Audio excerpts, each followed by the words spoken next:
भागवत महापुराण की जय। कृष्ण कन्हैया लाल की जय। राधा रानी की जय। भगवान श्री कृष्ण के सभी भक्तों को राधे राधे। जय श्री कृष्ण। आज मैं आपको सुनाऊंगी भागवत महापुराण में एकादश स्कंद में 22वां अध्याय, तत्वों की संख्या और पुरुष प्रकृति विवेक। उद्धव जी ने पूछा, प्रभु, ऋषियों ने तत्वों की संख्या कितनी बताई है? आपने तो केवल 28 तत्व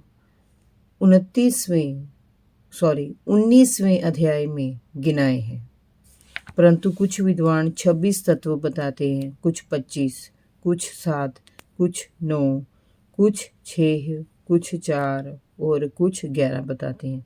कुछ ऋषियों ने तत्वों की संख्या 17, 16 और 23 भी बताई है। कृपया इस भिन्नता का क्या कारण है, आप हमें बताइए। भगवान श्री कृष्ण ने कहा, उद्धव, जो ऋषि जैसा समझता है वैसा ही कहता है, वे सभी ठीक हैं। सभी मेरी माया को स्वीकार करते हैं। ये विवाद इस कारण होता है कि मेरी शक्तियों को वे ठीक प्रकार से समझ नहीं पाते। जब इंद्रियां वश में हो जाती हैं तब ये विवाद भी समाप्त हो जाता है। उद्धव, ऐसा प्राय देखा जाता है कि एक ही तत्व में बहुत से दूसरे तत्वों का समावेश हो जाता है। ये कोई बंधन नहीं है कि किसका किस में अंतर्भाव हो। 26 की संख्या वालों का कहना है कि अविद्या से ग्रस्त जीव को आत्मज्ञान कराने के लिए प्रकृति के कार्य कारण रूप 24 तत्व, एक ईश्वर और एक पुरुष, इस प्रकार कुल 26 तत्व होते हैं। 25 तत्व मानने वाले पुरुष और ईश्वर में भेद नहीं करते। तीनों गुण सत्व, रज और तम मिलकर ही प्रकृति बनाते हैं। ये गुण आत्मा के नहीं हैं। इन्हीं के द्वारा जगत की उत्पत्ति, स्थिति और प्रलय होती है। इसीलिए ज्ञान आत्मा का नहीं, प्रकृति का गुण है। सत्व गुण को ज्ञान, रजोगुण को कर्म और तमोगुण को अज्ञान कहा गया है। इन गुणों में शोभ उत्पन्न करने वाला ईश्वर ही काल है। इसीलिए 25, 26 की संख्या युक्ति संगत प्रतीत होती है। उद्धव, यदि प्रकृति के तीनों गुणों को प्रकृति से अलग मान लिया जाए तो तत्वों की संख्या समय ही 28 हो जाती है। उन तीनों के अतिरिक्त 5 भूत, जल, पृथ्वी, अग्नि, आकाश, वायु, प्रकृति, महत तत्व, अहंकार और 5 ज्ञान इंद्रियां, श्रोत्र, त्वचा, चक्षु, नासिका, रसना, 5 कर्मेंद्रियां, वाक, पानी, पाद, पायु, उपस्थ तथा मन, 5 ज्ञानेंद्रियों के विषय, शब्द, स्पर्श, रूप, रस, गंध, इस प्रकार कुल 28 तत्व होते हैं। सृष्टि के प्रारंभ में कार्य, 11 इंद्रियां और पंचभूत और कारण मीन्स महत तत्व आदि के रूप में प्रकृति ही रहती है। अव्यक्त पुरुष तो प्रकृति और उसकी अवस्थाओं का केवल साक्षी मात्र ही रहता है। उद्धव जी, 7 तत्व, 5 भूत, 6ठा जीव और 7वां परमात्मा है। 6 तत्व, 5 भूत और 6ठा परमात्मा है। जीव का समावेश परमात्मा में ही रहता है। 4 तत्व,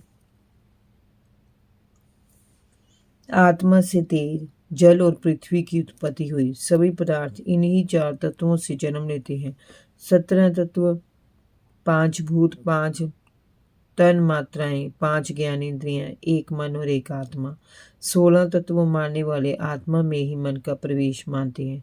13 तत्व, 5 भूत, 5 ज्ञान इंद्रियां, 1 मन, 1 जीवात्मा और 1 परमात्मा।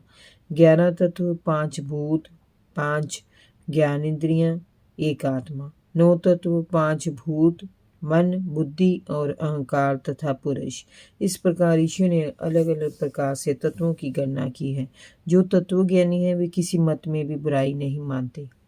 उद्धव जी ने कहा, हे श्याम सुंदर, यद्यपि स्वरूपत प्रकृति और पुरुष दोनों एक दूसरे से सर्वथा भिन्न हैं, परंतु वे आपस में इतने मिले जुले हैं कि उनमें भेद का पता ही नहीं चलता। मेरे मन में इनकी भिन्नता और अभिन्नता को लेकर बड़ा संदेह है। कृपया मेरा संदेह दूर कीजिए। भगवान श्री कृष्ण ने कहा, उद्धव जी, प्रकृति और पुरुष, शरीर और आत्मा, इन दोनों में बड़ा भेद है। मेरी माया त्रिगुणात्मक है, वही परस्पर भेद उत्पन्न करती है। इसका विस्तार असीम है। इन विकारों के 3 भेद किए जाते हैं, अध्यात्म, अधिदैव और अधिभूत। ये तीनों परस्पर सापेक्ष हैं। तीनों परस्पर एक दूसरे के आश्रित हैं। आत्मा तीनों भेदों का मूल कारण और साक्षी है। वे तीनों से परे हैं। वे अपने समय सिद्ध प्रकाश से समस्त पदार्थों की मूल सिद्धि है। उसी से सभी को प्रकाश प्राप्त होता है। जैसे चक्षु समय इंद्रिय है जो अध्यात्म है, उसका विषय रूप अधिभूत है, और नेत्र गोलक में स्थित सूर्य देव का अंश अधिदैव है। प्रकृति से महत तत्व बनता है और उससे अहंकार। ये प्रकृति का ही एक विकार है। इसके 3 भेद सात्विक, राजसिक और तामसिक हैं। इन्हीं से विविधता का अज्ञान होता है। आत्मा ज्ञान स्वरूप है, उसका इन पदार्थों से कोई संबंध नहीं है। भेद का विवाद ही व्यर्थ है। जो मुझसे विमुख है वे ही एकता में अनेकता का भ्रम पालते हैं।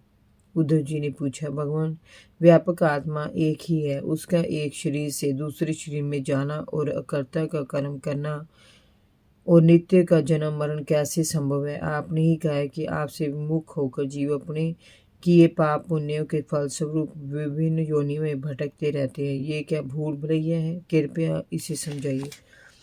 भगवान श्री कृष्ण ने कहा, प्रिय उद्धव, मनुष्यों का मन कर्म संस्कारों का समूह है।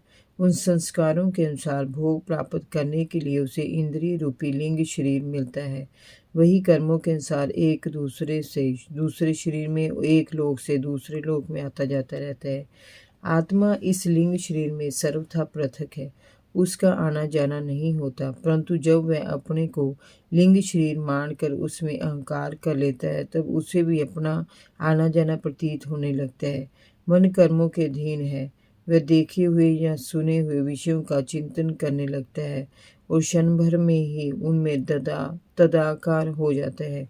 उसे पूर्व शरीर का स्मरण भी नहीं रहता। किसी भी कारण से शरीर को सर्वथा भूल जाना ही मृत्यु है। जब ये जीव किसी शरीर को अभेद भाव से स्वीकार कर लेता है, तब उसे ही जन्म कहते हैं। प्रिय उद्धव, काल की गति अति सूक्ष्म है, उसे साधारण तो देखा नहीं जा सकता। उसके द्वारा प्रतिक्षण शरीरों की उत्पत्ति और मृत्यु होती रहती है। सूक्ष्म होने के कारण इस जन्म मरण को नहीं देखा जा सकता।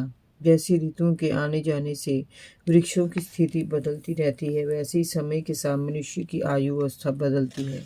उद्धव जी, मनुष्य के शरीर की 9 अवस्थाएं हैं, गर्भाधान, गर्भवृद्धि, जन्म, बचपन, किशोरावस्था, यौवन, अधेड़ अवस्था, बुढ़ापा और मृत्यु।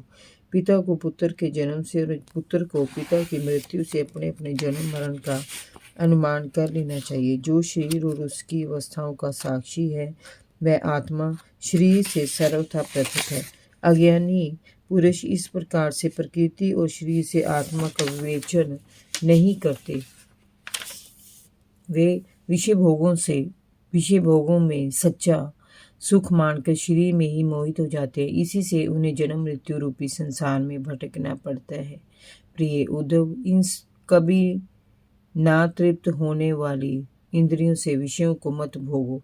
आत्म विषयक अज्ञान के कारण प्रतीत होने वाला संसारिक भेदभाव भ्रम मूलक ही है, ऐसा समझो। जो अपने कल्याण का इच्छुक है, उसे अपनी विवेक बुद्धि द्वारा इन संसारिक विषयों से बचना चाहिए, क्योंकि ये नित्य नहीं है। परम आनंद की अनुभूति नित्य से ही होती है और वह नित्य मैं हूँ। उद्धव जी ने कहा, भगवान, आपके भागवत धर्म में जो लोग प्रेम पूर्वक लगे हुए हैं, जिन्होंने आपके चरण कमलों का आश्रय ले रखा है, उन शांत पुरुषों के अतिरिक्त बड़े बड़े विद्वानों के लिए भी दुष्टों द्वारा किया हुआ तिरस्कार सह लेना अत्यंत कठिन होता है। आप कोई ऐसा प्रसंग मुझे सुनाएं जिससे मैं आपका उपदेश समझ सकूं। जय जय श्री राधे। भागवत महापुराण की जय। कृष्ण कन्हैया लाल की जय। भगवान श्री कृष्ण के सभी भक्तों को राधे राधे। जय श्री कृष्ण।